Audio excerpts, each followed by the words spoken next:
prizes na tumataginting. Ayun. Para sa consolation prize, makakatanggap ang 4th and 5th ng tig 5,000 pesos.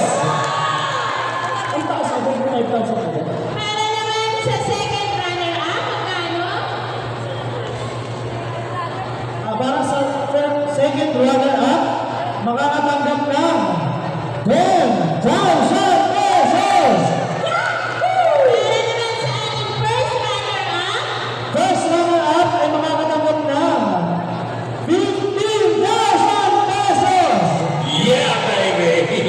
at syempre meron tayong grand winner. Magkano matatanggap na Sa ating lagi na tumataginting na 25,000 pesos! Syempre, hindi lang yun. Meron din tayong pipiliin na Best in costume partner na makakatanggap ng 5,000 pesos!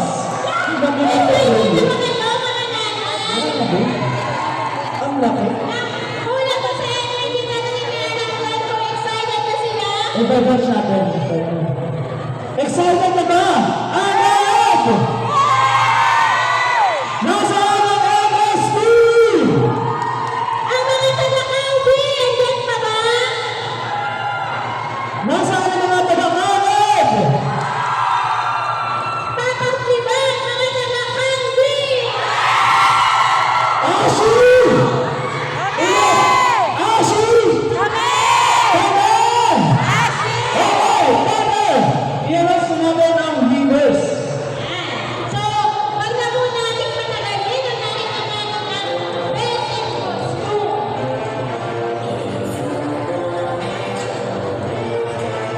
Okay. Para sa ating special award for Best in Costume, Pumunta ka dito sa gitna. para sa ating Best in Costume, ang branch ng Hindi ko alam. Dito sa piling nyo. sino?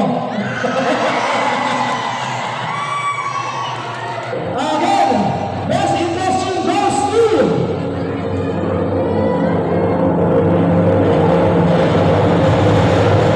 Cavite Macron!